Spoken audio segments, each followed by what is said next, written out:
L'une des dispositions de cet article préliminaire, en l'occurrence son grand 3, utilise une notion qui, Dieu merci d'ailleurs, est fort ancienne, mais qui grandit tous les jours, à moins qu'elle vieillisse mal, c'est la présomption d'innocence. Donc nous vous écoutons. Merci. Merci beaucoup, Monsieur le Président. Je tiens, moi aussi, à remercier sincèrement et chaleureusement les organisateurs de ce colloque, de ce magnifique colloque très riche en débats et en échanges tout au long de ces 2 journées. Vous l'avez bien dit tout à l'heure, effectivement, le sujet est un pavé. Lorsqu'on s'attaque à la présomption d'innocence, alors je n'ai pas tenu compte de réflexion au pluriel pour ma collègue et réflexion au singulier pour moi sur la présomption d'innocence. Il y a certainement plus d'une réflexion à apporter sur la présomption d'innocence. Qu'est-ce qu'il faut ici dire de manière un petit peu introductive et préalable? Je commencerai par rappeler une citation de Montesquieu: « Quand l'innocence des citoyens n'est pas assurée, la liberté ne l'est pas non plus ». Montesquieu l'affirmait, suivant en cela bien sûr Voltaire ou Beccaria, qui n'ont eu de cesse, au siècle des Lumières, et l'époque est importante, de combattre l'arbitraire et de poser les bases du principe contemporain de la présomption d'innocence. C'est dans ce combat qui est mené dans une époque marquée par l'affaire Calas que la partie majoritaire de la doctrine trouve la source de ce concept de présomption d'innocence consacré ensuite par l'article 9 de la Déclaration des droits de l'homme et du citoyen. Pourtant, cette expression présomption d'innocence restera quasiment inusitée dans la doctrine, et ce jusqu'au XXe siècle. Je vous renvoie aux très bons travaux, à la thèse de Édith Guillermont sur la présomption d'innocence dans le discours doctrinal, pour qui veut en savoir vraiment beaucoup sur cette question-là. Ce concept donc est resté plutôt inusité dans la doctrine, où la présomption d'innocence ne va finalement apparaître de manière explicite que au début du XXe siècle, et sera par la suite consacrée dans de nombreux instruments juridiques français, bien sûr, européens et internationaux, que je rappelle ici simplement: l'article 11 de la Déclaration universelle des droits de l'homme, l'article 6 paragraphe 2 de la CEDH, l'article 48 de la Charte des droits fondamentaux de l'UE, ou encore l'article 9-1, sur lequel je reviendrai, du Code civil, sans oublier celui qui nous occupe principalement, l'article préliminaire du Code de procédure pénale. Cette consécration de la présomption d'innocence dans les textes ne signifie pas forcément consécration de la présomption d'innocence dans la pratique juridictionnelle. Certains auteurs d'ailleurs estiment aujourd'hui que le terme de présomption d'innocence ne reflète pas le droit positif. Le législateur n'a pour autant pas défini le sens qu'il faut donner à cette expression, préférant sans doute laisser la doctrine pénale construire le sens à donner à ce concept, et la jurisprudence l'enrichir considérablement. Réfléchir donc autour de la présomption d'innocence amène nécessairement à s'interroger sur le sens de celle-ci. On rappellera de manière assez classique qu'il s'agit d'un principe directeur gouvernant le droit de la preuve, par lequel la charge de la preuve est confiée à l'accusation. On rappellera ensuite que cette présomption d'innocence apparaît également dans une conception plutôt défensive, visant à protéger l'individu contre les excès de la contrainte étatique. Elle apparaît aussi comme un droit subjectif, fondamental, opposable à tous, non seulement dans les rapports avec, bien sûr, la puissance publique, mais aussi dans les rapports de droit privé. Il en découle que la présomption d'innocence a une portée générale, au-delà de la simple garantie procédurale. On rappellera à ce sujet les mots du doyen Carbonnier qui écrit: par le détour d'un droit au respect de la présomption d'innocence, l'article 9.1 du Code civil construit l'innocence présumée comme un droit subjectif dont le bras armé est l'action en justice. Mais la présomption d'innocence, on va le voir, n'est pas pour autant un droit absolu, et il existe bien des exceptions et des atteintes à ce principe. Et donc on s'interroge sur pourquoi repenser la présomption d'innocence, autrement dit, quelle peut être la place qui lui est accordée et quels sont les obstacles que l'on peut rencontrer dans la mise en œuvre, la mise en pratique de cette notion de présomption d'innocence. On va donc essayer de voir ensemble comment on peut repenser la présomption d'innocence d'abord en tant que principe directeur du droit de la preuve et d'autre part repenser la présomption d'innocence en tant que droit subjectif. Ce sont les deux axes ici que je vais développer. Repenser d'abord la présomption d'innocence en tant que principe directeur du droit de la preuve suppose déjà, on va commencer par là, de penser la présomption d'innocence comme une garantie procédurale du droit de la preuve, avant de constater que cette présomption d'innocence subit de nombreuses atteintes, malgré ce principe directeur, de nombreuses atteintes qui pourraient être les justifications à repenser la présomption d'innocence. Pensez d'abord la présomption d'innocence comme une garantie procédurale du droit de la preuve. Bien évidemment, on part de l'article préliminaire qui affirme que toute personne suspectée ou poursuivie est présumée innocente tant que sa culpabilité n'a pas été établie. Ce principe joue davantage, comme le souligne le professeur Vergès, joue davantage qu'un rôle symbolique dans la construction justement des garanties procédurales, puisqu'il conduit à s'intéresser non seulement à la charge de la preuve, et donc à respecter la charge de la preuve, mais aussi à exiger des preuves suffisantes. Autrement dit, on renvoie ici à l'appréciation qui est faite de la preuve. Sur la charge de la preuve, on rappellera ici simplement que la partie poursuivante doit établir tous les éléments constitutifs de l'infraction et l'absence de tous les éléments susceptibles de la faire disparaître. Cette règle s'applique à toutes les étapes de la procédure pénale. Et comme le souligne le professeur Comte, l'innocence présumée n'est pas l'innocence. C'est parce que la personne suspecte, mise en cause, prévenue ou accusée est présumée innocente qu'elle n'est pas tenue d'apporter la preuve de son absence d'implication dans les faits qui lui sont reprochés. D'un point de vue matériel, il appartient donc à la partie poursuivante de démontrer, d'une part, que l'infraction a bien été commise, et d'autre part, quel est bien le fait de la personne poursuivie. Il faut aussi se souvenir des enseignements de Bentham, qui, dans son traité des preuves judiciaires, rappelait la maxime des juges « il vaut mieux laisser échapper un coupable que condamner un innocent ». Il convient donc de se ménager des preuves suffisantes. À défaut, on retrouve bien sûr, le doute doit profiter à la personne poursuivie.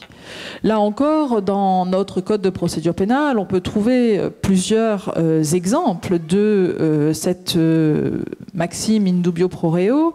Notamment, je prends juste un exemple, vous en trouverez plus dans la communication écrite, notamment l'article 362 du code de procédure pénale qui établit ce que les professeurs Guinchard et Buisson qualifient de minorité de faveur au profit de l'accusé, applicable à la déclaration de culpabilité et au prononcé du maximum de la peine de réclusion criminelle.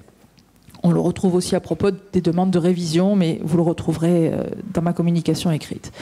Malgré donc ces exigences probatoires qui sont inscrites en tant que garantie procédurale, on constate aujourd'hui qu'il existe de nombreuses atteintes qui invitent justement à repenser la présomption d'innocence.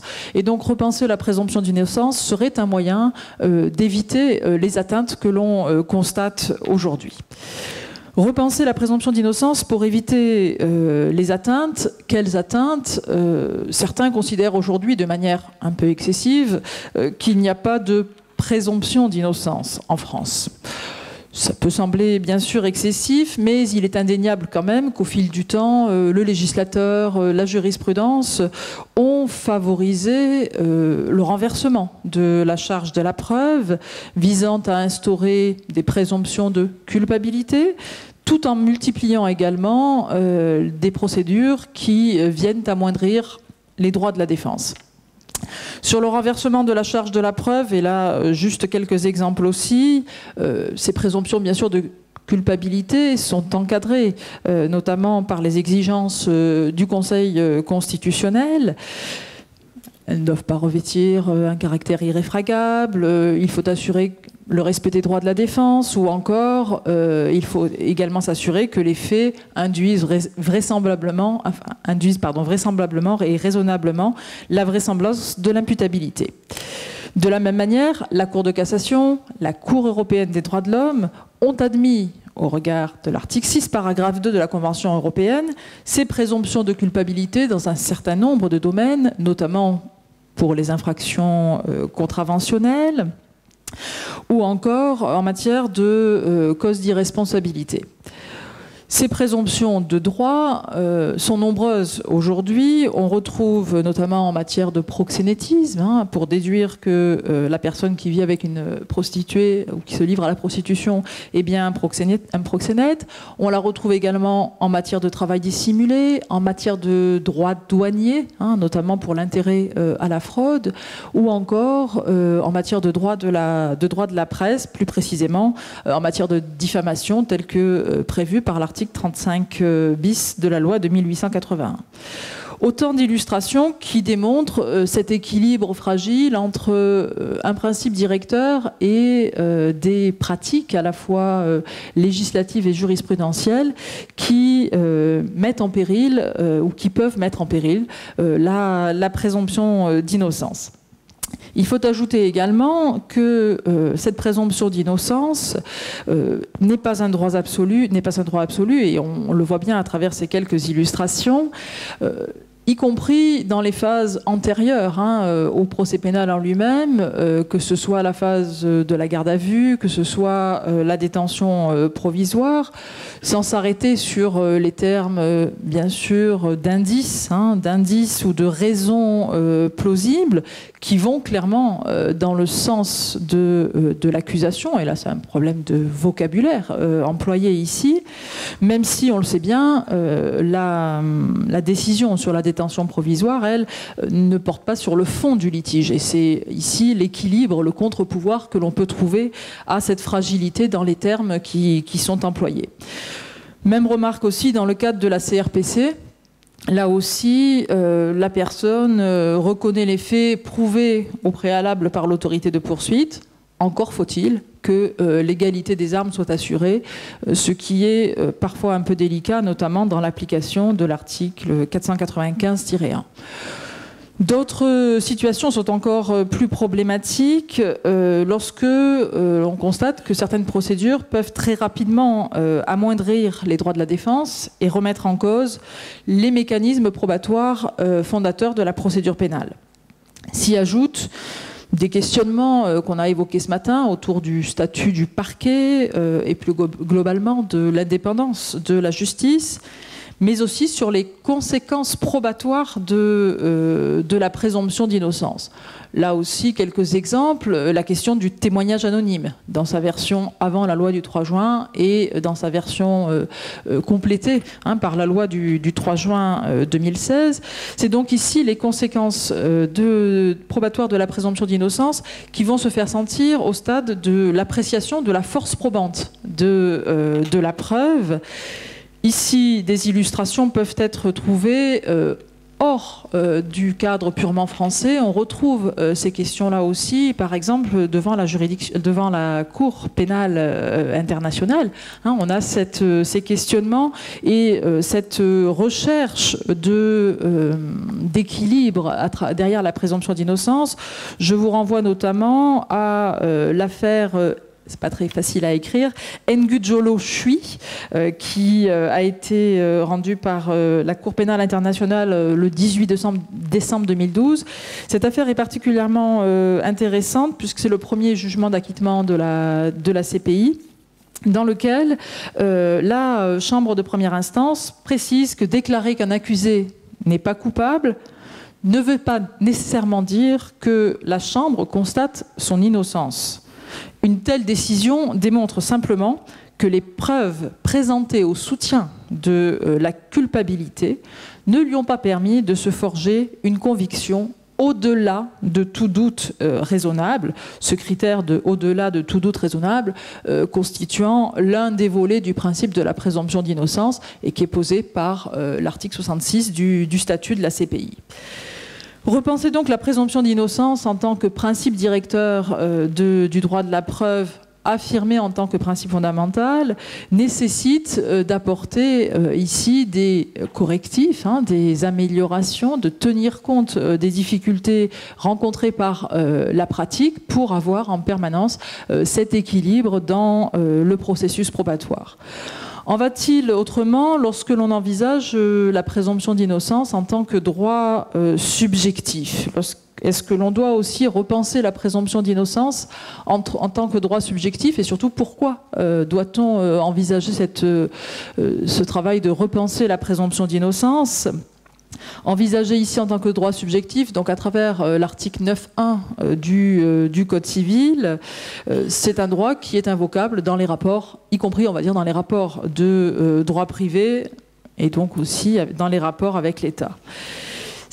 Ici, repenser ce droit, cette présomption d'innocence en tant que droit subjectif nous invite à identifier l'intérêt que peut avoir cette démarche pour théoriser ce droit subjectif, puisque justement, dans la théorie pénale, ce droit subjectif, la présomption d'innocence, n'est pas théorisé. On va de manière assez parcellaire et casuistique, retrouver des illustrations de ce droit subjectif. Repenser ce droit subjectif permet aussi d'assurer, au regard du procès équitable, d'assurer l'effectivité de ce droit subjectif. Repenser d'abord pour théoriser le droit à la présomption d'innocence.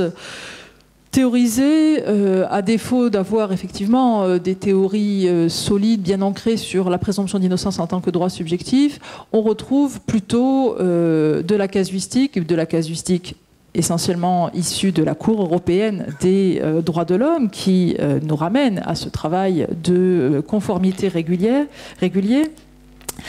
La présomption d'innocence ici, en tant que droit subjectif, est avant tout un moyen de protection de la réputation et de l'honneur de l'individu. Mais là encore, la protection de ce droit subjectif n'est pas systématique. On constate, il est établi que le suspect doit bénéficier du droit à la présomption d'innocence en amont du procès et après son procès, notamment pour celui qui n'a pas été condamné et qui, par exemple, engagerait une action en réparation du fait de sa détention provisoire. Sur le respect de la présomption d'innocence, justement, après le procès, la CEDH a apporté un certain nombre de précisions et a opéré une distinction qui me paraît intéressante, justement, à théoriser, une distinction entre les cas où il y a abandon des poursuites et ceux où il y a un jugement d'acquittement qui a été rendu. Plusieurs illustrations ici. D'abord, dans l'affaire Peltereau-Villeneuve contre Suisse, rendue par la CEDH le 28 octobre 2014, elle conclut qu'il y a violation de l'article 6, paragraphe 2, lorsque l'ordonnance de classement fait état des faits commis et justifie ensuite le classement par la seule prescription de l'action publique. Deuxième illustration ici, la CEDH, dans des affaires qui concernaient ensuite la Turquie, et plus précisément ici dans l'affaire Fazli Diri contre Turquie du 28 août 2012, vient ici également censurer le juge pour avoir considéré le requérant coupable alors qu'aucune décision n'était intervenue et que la procédure avait été suspendue. Autre exemple encore, dans l'affaire Dikl et Sadak contre Turquie, rendue le 16 juin 2015, où la CEDH censure, au nom de la présomption d'innocence, d'une part le rappel de ce que les requérants avaient le statut d'accusé et de condamné, et d'autre part, elle censure également le maintien de la condamnation initiale au casier judiciaire durant la seconde procédure. Plus récemment encore, dans l'affaire Kapetanios contre Grèce, rendue ici par la CEDH le 30 avril 2015, la CEDH rappelle que la présomption d'innocence signifie que si une accusation en matière pénale a été portée et que les poursuites ont abouti à un acquittement, la personne ayant fait l'objet de ces poursuites est considérée comme innocente au regard de la loi et doit être traitée comme telle. Autrement dit, la présomption d'innocence subsiste après la clôture de la procédure pénale. Cette présomption d'innocence en tant que droit subjectif, elle est également envisagée, ou elle doit être envisagée et théorisée dans sa relation également avec la liberté d'expression, et plus précisément sur le droit à l'image et sa relation avec la liberté d'expression du journaliste. Bien souvent, ces deux libertés vont s'opposer. Et il est rare, dans l'analyse jurisprudentielle, que la présomption d'innocence limite la liberté d'expression. C'est souvent l'inverse, c'est souvent la liberté d'expression qui prévaut sur la présomption d'innocence. On trouve, juste à titre d'illustration, la situation inverse dans l'arrêt de la CEDH de la BEDA contre Suisse, rendu le 29 mars 2016. En vue de théoriser ce droit subjectif, par ailleurs, il convient également de tenir compte de la directive du 9 mars 2016 qui vient renforcer la présomption d'innocence et le droit d'assister à son procès dans le cadre des procédures pénales.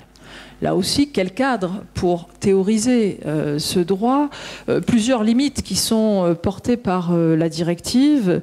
D'abord, la directive ne s'appliquera pas aux personnes morales, ce qui démontre bien ici l'absence de caractère systématique de la protection qui peut être accordée ici à la présomption d'innocence.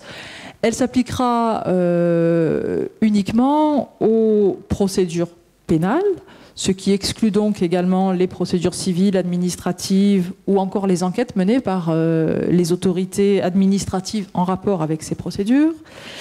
Et on ajoutera également que cette présomption d'innocence telle que portée par la directive nécessite que les autorités compétentes s'abstiennent de présenter les suspects, et le terme de tout à l'heure, enfin la notion de suspect telle qu'on l'a vu tout à l'heure, nous montre bien l'ampleur de ce statut et les difficultés que l'on va pouvoir rencontrer, nécessite de présenter les suspects ou les personnes poursuivies, donc nécessite ici de ne pas les présenter comme étant coupables, que ce soit à l'audience, que ce soit en public, ou encore qu'on s'abstienne de les présenter en uniforme de détenus pour éviter que ces personnes ne soient considérées comme coupables, avec tous les bémols que l'on peut trouver dans notre droit, et notamment à l'article 803 du Code de procédure pénale, lorsque, bien sûr, il est nécessaire de présenter la personne menottée ou derrière un box, etc. Plus préoccupant pour ce droit subjectif, si on doit le théoriser, me semble-t-il, c'est la difficulté dans la mise en œuvre des opérations de relevé signalétique. Les dispositions de l'article 55-1 du Code de procédure pénale, donc prise d'empreintes, photographie, ces dispositions, notamment dans le cadre d'une audition libre, finalement vont conduire à appliquer à ces personnes entendues librement les mêmes mesures préalables qu'à celles qui seront ensuite placées en garde à vue. Est-on encore ici dans un droit subjectif à la présomption d'innocence? Doit-on distinguer? Doit-on mieux construire le Code de procédure pénale? Bien évidemment, on l'a vu tout à l'heure pour l'article 61-1, me semble-t-il, on peut faire ici les mêmes remarques à propos de cet article 55-1. Repenser alors, repenser pour théoriser avec toutes les difficultés que je viens de souligner liées à l'évolution de la jurisprudence de la Cour européenne des droits de l'homme à nos pratiques aussi en droit interne. Est-ce que repenser la présomption d'innocence ne serait pas simplement nécessaire pour garantir un procès équitable ? Ici, finalement, c'est le socle fondamental, puisque ce droit subjectif à la présomption d'innocence est un élément clé du procès équitable. Il faut donc s'assurer de l'absence de violation des droits du procès équitable, afin d'éviter, par conséquent, une atteinte directe à la présomption d'innocence. Qu'est-ce qui est en jeu ici? Notamment le droit, bien sûr, de ne pas s'auto-incriminer, le droit de garder le silence, ou encore le droit d'obtenir réparation.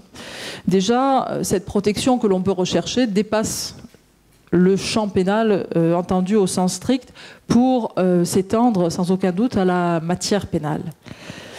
Sur ce droit de garder le silence, sur lequel je me focaliserai ici plutôt pour terminer, sur ce droit de garder le silence ou de ne pas s'auto-incriminer ou de se taire, on voit bien la traduction de ce droit dans la directive et comment on l'a aussi intégré dans le droit interne, que ce soit l'article 116, l'article 63-1, l'article 406.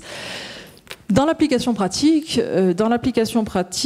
cette présomption d'innocence peut bien sûr être bafouée, par exemple si le prévenu, tout simplement, n'a pas été informé dès le début de la mesure de garde à vue, ou encore si il n'a pas non plus été informé de son droit de se taire lors des débats devant la juridiction de jugement. Je vous renvoie sur ce point à un arrêt récent de la Chambre criminelle du 12 juillet 2016.